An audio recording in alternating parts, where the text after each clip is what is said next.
నమస్తే, welcome to great Andhra. మనతో పాటు ఉన్నారు సీనియర్ పొలిటికల్ అనలిస్ట్ జిఆర్ మహర్షి గారు. నమస్తే సార్. నమస్తే అమ్మా. సార్, 2 తెలుగు రాష్ట్రాల నుంచి సీఎంలు ఇంకా వాళ్ళతో పాటు కొంతమంది మంత్రులు వీళ్ళంతా దావోస్కి వెళ్ళారు.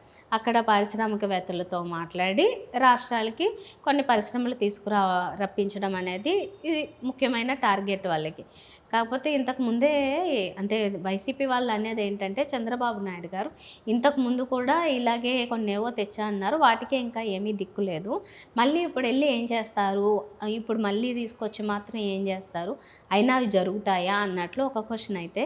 ఇంకొకటి చాలామంది అనుకుంటున్నట్లుగా పరిశ్రమలు మరి మొన్న మాట్లాడిన దాని గురించి పారిశ్రామికవేత్తలు వస్తే మళ్ళీ జగన్ రారని బాండ్ పేపర్ల మీద రాసి ఇవ్వమంటున్నారు.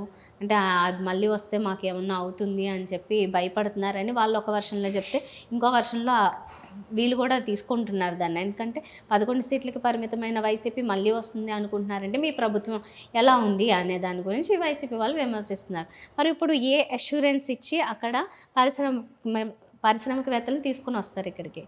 బాండ్ పేపర్లు తీసుకెళ్లారేమో మనకు తెలియదు కదా. బాండ్ పేపర్లు తీసుకెళ్ళి అందరికి సంతకాలు పెట్టి క్వశ్చనే లేదు, జగన్ మళ్ళీ వచ్చే క్వశ్చనే లేదు, ఇంకొక 20 సంవత్సరాలు మేమే తెలుగుదేశం అధికారంలో ఉంటాం కాబట్టి మీరు అందరూ కూడా పెట్టుబడులు వచ్చి పెట్టండి అని అడుగుతారేమో మనకు తెలియదు. కాకపోతే ఇది ఏమిటంటే ఈ దావోసు, ఈ పెట్టుబడులు, వరల్డ్ ఎకనామిక్ ఫోరం ఇవన్నీ కూడా మనం దాన్ని ఎట్లా చెప్పాలి, మనం కార్తీక వనభోజనాలు చేసుకుంటామే. కార్తీక వనభోజనాలకు అందరూ పొలోమని వెళ్తారు. పొలోమని వెళ్ళి ఆడ మంచి భోజనాలు చేస్తారు, అందరూ కబుర్లు చెప్పుకుంటారు. అది మనం ఇట్లా ఉండాలా, అట్లా ఉండాలా, మనం ఇలా పోరాడాలి, అలా పోరాడాలి. మామూలు జనరల్గా కుల కార్తీక భోజనాలే ఇప్పుడు జనరల్గా ఎక్కువ జరుగుతున్నాయి. ఏదో ఒకటి మాట్లాడతారు, మళ్ళీ వస్తారు, మళ్ళీ నెక్స్ట్ కార్తీక వనభోజనానికి పోతారు. ఇప్పుడు ఈ వనభోజనంలో మాట్లాడినవి ఏవి గుర్తుండవు, మళ్ళీ కొత్తగా ఏదో మాట్లాడతారు, వస్తారు. మరి దావోస్కి ఎన్నిసార్లు పెట్టుబడుల కోసం పోతూనే ఉన్నారు కదా. పోయిన ప్రతిసారి మీరు చెప్పినవన్నీ వచ్చి ఉంటే ఈరోజు ఆంధ్రప్రదేశ్ అనేది అసలు పారిశ్రామికంగా ఎక్కడో ఉండాలి కదా. అంటే నేను అనేది చంద్రబాబు నాయుడు గారని జగన్ గారనో కాదు, మీరు మరి ఇన్ని పెట్టుబడులు తెస్తున్నాం, వాళ్ళని గెలిచాం, వీళ్ళని గెలిచాం, మేము ఇది చేసేస్తున్నాం అని చెప్తున్నారు కదా. మరి ఎందుకు పెట్టుబడులు రావడం లేదు అంటే ఎక్కడుంది లోపం? మీరు ఊరికాడ పోయి ఏం చేస్తారు? భోజనాలు చేసేసి వస్తున్నారా ఊరికి ప్లేట్లలో పోయి? రేపు కావాలంటే 2-3 రోజుల తర్వాత చూడండి, చంద్రబాబు నాయుడు గారు పెట్టిన ఆవకాయ ముద్దపప్పు తిని విదేశీ ప్రతినిధులంతా నోరు వెళ్ళబెట్టుకుని రెసిపీలు ఎలా తయారు చేస్తారని అడిగారు. ఇట్లా పిచ్చి పిచ్చి వార్తలన్నీ వస్తాయి 2-3 రోజుల తర్వాత. అసలు వార్తలు ఏమిటంటే, అయ్యా మనకి ఎన్ని కోట్ల రూపాయలు నిజంగా ఈ 5 ఏళ్లలో లేదా నెక్స్ట్ ఇయర్కి వస్తాయంటే దానికి ఎవరు సమాధానం చెప్పరు. అసలు ప్రాబ్లం ఎక్కడుంది అంటే, ప్రాబ్లము వీళ్ళు ఊరికే దాన్ని ఒక జాతరలాగా మొక్కుబడిలాగా వెళ్ళొస్తారు. అంటే ఈరోజు ఉదాహరణకి మీకు సాక్షి పత్రికలు, అంటే సాక్షి వాళ్ళని నెగిటివ్ అడుగుతారు కదా. నెగిటివ్ అడిగినా కూడా అది వాస్తవాలా కాదనేది ఒకటే చర్చ మనకు. ఎవరు పాజిటివ్గా అడిగారు, ఎవరు నెగిటివ్ అడిగారు? చంద్రబాబు నాయుడు గారు కుప్పతెప్పలుగా ఈసారి ఇవి తెస్తున్నారని ఈవెన్ దో నేషనల్ మీడియాలో కూడా మింట్, సిఎన్బిసి వీళ్ళందరూ కూడా ఏమి రాసి మాట్లాడుతున్నారు, ఏం రాస్తున్నారంటే వాళ్ళ వీడియోల్లో కానీ వాళ్ళ పేపర్లో కానీ చంద్రబాబు నాయుడు గారు తమిళనాడు, తెలంగాణ ఈ 3 రాష్ట్రాలు ఈసారి పెట్టుబడులకు సంబంధించి చాలా తీవ్రమైన పోటీలో ఉన్నారు. ఈ పోటీలో చంద్రబాబు నాయుడు గారు గెలిచే అవకాశం ఎక్కువ ఉంది. ఎందుకంటే మోదీ ప్రభుత్వం ఆయనకు పూర్తిగా అనుకూలంగా ఉండడం వల్ల, మోదీ ప్రభుత్వంతో ఆయనకు టైఅప్ ఉండడం వల్ల పెట్టుబడులు పెట్టేవాళ్ళు కూడా కేంద్రం నుంచి కూడా తమకు సహకారం అందుతుందని నమ్మి ఈసారి ఆంధ్రప్రదేశ్లో ఎక్కువ పెట్టుబడులు పెడతారు అని కథనాలు వస్తున్నాయి. సాక్షిలో ఏమి రాశారంటే వీళ్ళంతా వాళ్ళకి యాడ్స్ ఇచ్చేశారు, అది ఇచ్చి రాయించుకుంటున్నారు అన్నారు. సరే, విషయం ఏమైతేనే ఈసారి ఏం జరుగుతూ ఉందంటే, చంద్రబాబు నాయుడు గారు పాజిటివ్గా చెప్పాల్సి వస్తే చంద్రబాబు నాయుడు గారు ఒక టీమును అక్కడికి పంపించి, ఆ టీము జనరల్గా లాబియింగ్ అంటారు. లాబియింగ్ అంటే ఏమిటంటే అక్కడ ఉన్న వాళ్ళ ప్రతినిధులకు మంచి మంచి కానుకలు ఇవ్వడము, వాళ్ళతో మంచి కబుర్లు చెప్పడము, మాటలు చెప్పడము, పార్టీలు ఇవ్వడము, ఇవన్నీ చేసి ఒక రంగాన్ని సిద్ధం చేస్తారు. అంటే పెట్టుబడులు అంటే ఊరికి పోయి హలో అని షేక్ హ్యాండ్ తీసుకుంటే రావు, దానికి ఒక గ్రౌండ్ ప్రిపేర్ చేసుకోవాలి. దీనికి లాబియింగ్ అని పేరు పెట్టి ఒక 10 మంది ప్రతినిధులు ఆల్రెడీ వెళ్ళి చంద్రబాబు నాయుడు గారి తరఫున పనిచేస్తున్నారు. అయితే తమిళనాడుకి, తెలంగాణకి ఉన్న పాజిటివ్ అంశాలు ఏమిటంటే వాళ్ళకు 2 పెద్ద సిటీలు ఉన్నాయి, చెన్నై కానీ హైదరాబాద్ కానీ. ఈ పెద్ద నగరాల్లో ఉన్న ఇన్ఫ్రాస్ట్రక్చర్ మేరకు ఇక్కడ పెట్టుబడులు పెట్టేదానికి ఎవరైనా ఎక్కువ ఆసక్తి చూపుతారు. ఆంధ్రప్రదేశ్ని ఏం చేశారంటే దానికంటూ ఒక సిటీ లేకుండా నాశనం చేసేసారు. చంద్రబాబు నాయుడు గారు 5 ఏళ్ళు అమరావతి అన్నారు, కానీ ఉన్న వైజాగ్ను వదులుకొని ఆయన అమరావతి అని దాని మీద 5 ఏళ్ళు కృషి చేసి దాన్ని అర్ధాంతరంగా వదిలేశారు. జగన్ గారు ఏం చేశారు? 3 రాజధానులు అని అమరావతిని పక్కన పోయింది, వైజాగ్ పోయింది, అన్నీ పోయింది. 10 ఏళ్ల తర్వాత కూడా మనకి అయ్యా ఇది మాకు ఒక మహానగరము ఉంది, ఈ 10 ఏళ్ల క్రితమే వైజాగ్ని టేకప్ చేసి ఉంటే ఈ 10 ఏళ్లలో వైజాగ్ ఎక్కడికో వెళ్ళి ఉండేది, హైదరాబాద్, చెన్నై, బెంగళూరుతో పోటీ పడే స్థాయిలో ఉండేది. చేతులారా దాన్ని పోగొట్టారు. పోగొట్టేసిన తర్వాత 11వ సంవత్సరము కూడా మాకు ఇంకా ఏం రాజధాని లేదు, మేము అమరావతి కడతాం, మాకు వచ్చి పెట్టుబడులు పెట్టండి అంటున్నారు. ఇది జరుగుతూ ఉంది. బేసిక్గా మనకున్న ప్రాబ్లం, ఇంకో సమస్య ఏంటంటే మనది ఫ్యూడల్ మనస్తత్వం. ఫ్యూడల్ మనస్తత్వంలో ఏమిటంటే వాళ్ళు పరిశ్రమలు వీటన్నిటికీ పెద్ద ఆసక్తి చూపరు. ఎందుకంటే అక్కడున్న జనం బాగుపడితే, జనానికి స్వయం ఉపాధి కలిగి జనం ఆర్థికంగా బాగుపడితే వీళ్ళు ఇచ్చే 1000-2000 రూపాయలకు వాళ్ళెవరు ఓట్లేరు. జనం చైతన్యవంతులైతే ఏమవుతుంది, జనం ఆర్థికంగా బాగుపడితే ఏం జరుగుతుందంటే అక్కడి నుంచి కొత్త నాయకత్వం పుట్టుకొస్తుంది, అక్కడి నుంచి కొత్త డిమాండ్లు పుట్టుకొస్తాయి. ఇది ఫ్యూడల్ వ్యవస్థలో అంటే మనకంతా జమీందారులు, మహా సావుకారులు, వాళ్ళ పిల్లలు, వాళ్ళ మనమళ్ళు వాళ్ళే కదా. ఇప్పటికీ ఆంధ్రప్రదేశ్లో 2 కులాలు తప్ప, సామాజిక వర్గాలు తప్ప, 3వ సామాజిక వర్గం ఎప్పుడైనా ముఖ్యమంత్రి అయిందే? అప్పుడెప్పుడో ఉమ్మడి ఆంధ్రప్రదేశ్లో జలగం వెంగళరావు గారు, దామోదరం సంజీవయ్య గారు, ఇట్లా ఒక 2-3 పేర్లు మినహాయిస్తే మీరు ప్రధానంగా 2 సామాజిక వర్గాలే కదా ముఖ్యమంత్రులుగా ఉన్నారు. మరి తమిళనాడు పరిస్థితి వేరు. తమిళనాడులో బీసీలకు, దళితులకు చైతన్యం చాలా కాలమైంది. అక్కడ బీసీ ముఖ్యమంత్రులే కదా ఉన్నారు చాలా కాలం. కాబట్టి అక్కడ వేరు. అందుకని తమిళనాడు పారిశ్రామికంగా అది వేరే లెవెల్లో ఉంది. మీరు ఎందుకు ఇప్పుడు ఆంధ్రప్రదేశ్లో మనం ఉన్నాం కదా, మన చుట్టూ ఉన్న ఏ వస్తువు కూడా మన ఆంధ్రప్రదేశ్లో తయారైంది లేదు. మనం ఈవెన్ గుండీల దగ్గర నుంచి బోల్ట్లు, నట్ల వరకు అన్ని తమిళనాడు నుంచి తెచ్చుకునేమని. తమిళనాడు మరి అన్ని ఊర్లు, కోయంబత్తూరు మొదలుకొని ప్రతిదీ అంత పారిశ్రామికంగా అభివృద్ధి చెందినప్పుడు మన రాష్ట్రంలో విజయవాడని కానీ ఎప్పుడో వీళ్ళు అభివృద్ధి చేసి ఉండాల్సింది. ఏమీ చేయలేదు. ఏమీ చేయకపోగా ప్రతిసారి ఏదో ఒకటి మాటలు చెప్పడము, మొక్కుబడి తంతులుగా అలా పోయి రావడము, పెట్టుబడులు తెస్తున్నాం, మేము పెట్టుబడులు తెస్తున్నాం అని. ఈరోజు సాక్షిలో వచ్చిన కథనం గురించి మనం ఒకసారి మాట్లాడుకుంటే, సాక్షిలో ఏమడిగారంటే, అయ్యా చంద్రబాబు నాయుడు గారు, మీరు 2014-19లో దావోస్లో మీరు విపరీతంగా పోయి పెట్టుబడులు తెచ్చేస్తున్నాం అని చెప్పారు. ఒక్కటన్నా వచ్చిందా?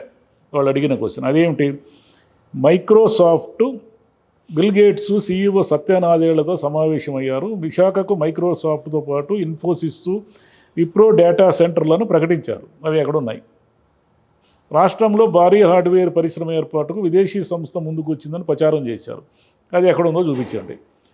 మియర్ బర్గర్, పిల్లోమ్ సంస్థల సోలార్ మాడ్యూల్ తయారీ యూనిట్లు 2000 కోట్లతో ఫెర్జీ టెక్స్టైల్స్ మెగా టెక్స్టైల్ పార్కు, ఇండానీ గ్లోబల్ గోల్డ్ రిఫైనరీతో పాటు నెస్లే, నెల్ఫన్ సంస్థల పెట్టుబడులు ఆసక్తి అని చెప్పారు.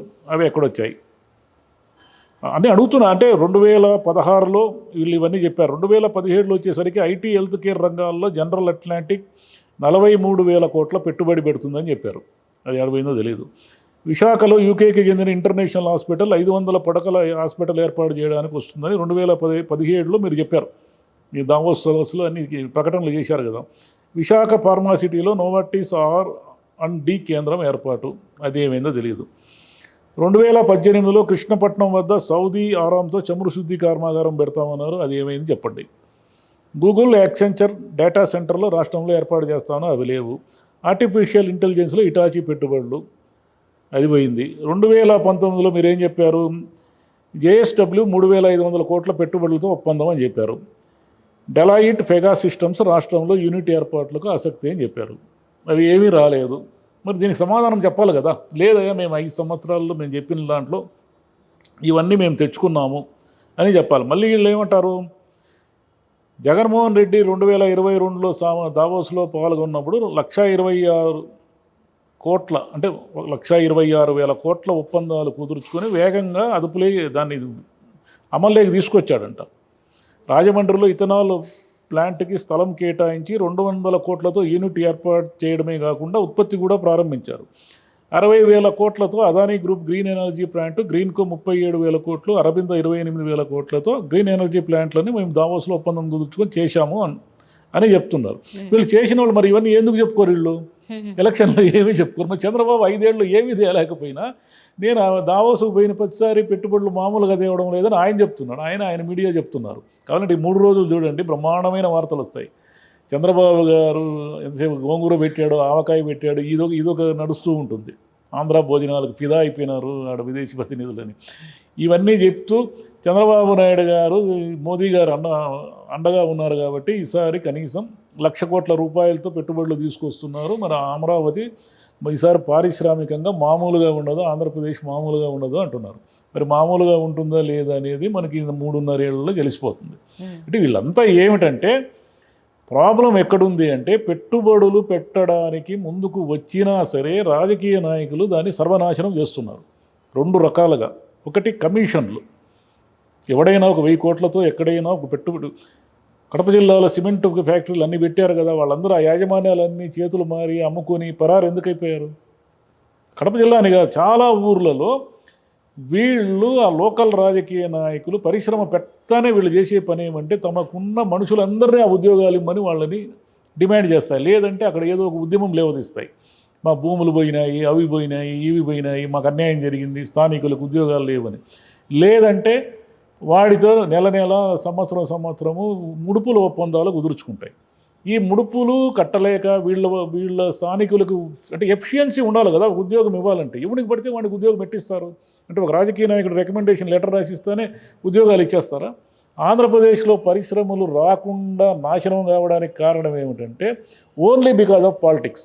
వీళ్ళు తమ మనుషులందరినీ ఉద్యోగాల్లో వేయించుకోవాలని, తమకు లోకల్గా కంపెనీలకు సంబంధించిన కాంట్రాక్టులు తమ మనుషులకు ఇవ్వాలని, లేదంటే తమకు కప్పం కట్టాలని నెల నెల ఇలా పీడించి ఉన్న వాళ్ళందరినీ పారిపోయేలా చేశారు. కొత్త వాళ్ళు రావాలంటే ఇప్పుడు జగన్ను చూసో, చంద్రబాబు నాయుడు చూసో, ఇంగూరును చూసో కాదు వాళ్ళు భయపడేది.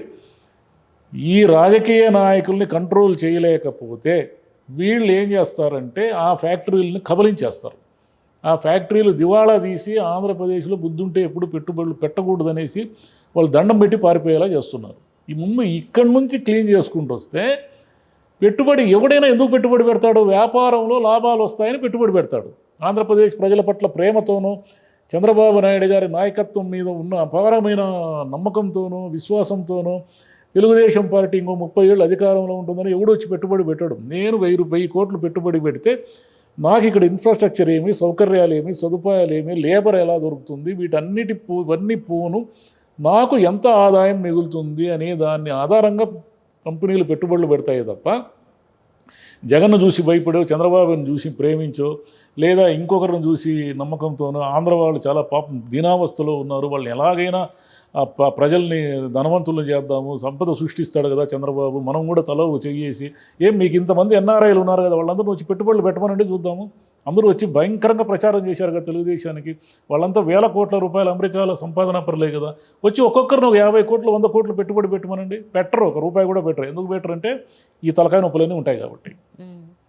సో మొత్తానికి అంటే ఎక్కడికైనా వెళ్ళినప్పుడు ఇలాగా ఒప్పందాలు కుదుర్చుకొని వచ్చి అది నోటి లెక్కలుగా చెప్పేయడం, ఒప్పందాలు కుదిరిపోయినాయి అని చెప్పడం, 5 ఏళ్ళు ఖాళీగా ఉండడం కాకుండా అది ఇంప్లిమెంట్ అవ్వితే బాగుంటుంది.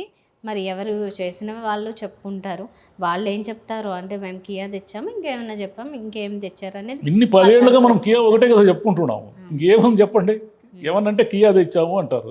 కియా ఒకటేనా స్వామి? మీకు 5 ఏళ్ళు అధికారంలో ఉన్నాడు, మీరు చాలా దేవాలి కదా, ఇంకా 5 ఏళ్ళు ఇప్పుడు అధికారంలో ఉంటారు, చాలా దేవాలి కదా.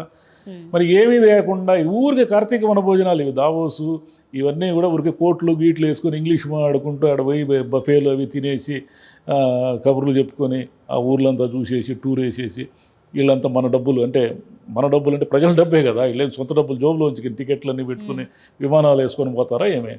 మన డబ్బులు ఒక 50 కోట్లు 100 కోట్లు తగలబెట్టేసి అధికారులు నాయకులు అందరూ కూడా వచ్చి మనకి కబుర్లన్నీ చెప్పి పేపర్లో ప్రకటనలు ఇచ్చి ఏది ఫ్యాక్టరీ చూపించి మన కళ్ళతో కనపడాలి కదా. ఫ్యాక్టరీ అంటే అది ఏమన్నా భూమి మీదే కదా ఉంటుంది ఫ్యాక్టరీ అనేది. పెట్టుబడులు అనేటివి భూమి మీదే మీద పెడతారు. ఎక్కడో ఒక చోట ఒక పెద్ద ఇది ఫ్యాక్టరీ కట్టో లేదో ఒక సంస్థను ఏర్పాటు చేసి ఒక ఉద్యోగులు ఒక 100 మంది ఉద్యోగులతోనో కనపడాలి కదా మనకు. ఏం కనిపిస్తూ ఉంది? ఏమీ లేదు, జీరో చేసి కూర్చున్నారు అందరూ ఆంధ్రప్రదేశ్. పరిశ్రమ నెలకొల్పడం అంటే ఏదో ఇది పెద్ద ప్రాజెక్ట్ కట్టడంలా కాదు, ఇది విత్ ఇన్ ఈ 5 years స్పాన్లో వాళ్ళు చెయ్యొచ్చు. ఇప్పుడు ఉన్న టెక్నాలజీకి పెద్ద పెద్ద భవనాలు కూడా అక్కర్లేదు, చాలా సింపుల్గా 3 నెలల్లో ఒక భవనం కట్టి పడేయచ్చు. కానీ కట్టరు. చూద్దాం సార్, మళ్ళీ దానికి రీజన్ ఏం చెప్తారు? ఈ లోకల్ రాజకీయ నాయకులు బెదిరింపులు తట్టుకొని ఎక్కడ ఎవడు వచ్చి పెట్టుబడి పెడతాడు? ఇది ఓన్లీ రాష్ట్రంలోనే కాదు, ఇండియాలోనే మార్పు రావాల విషయంలో అయితే. చాలా రాష్ట్రాల్లో పెట్టుబడులు పెట్టకపోవడానికి కారణం ఏమంటే ఈ లోకల్ గూండాయిజాన్ని భరించడమే సమస్యగా ఉంది. దాన్ని ఎవరు అరికట్టాలి అంటే పైన ఉన్న నాయకులు అరికట్టాలి. పైన ఉన్న నాయకులు మనవాడేలే సంపాదించుకొని అని అనుకుంటే ఎవరు చేసేది ఏం లేదు. Thank you.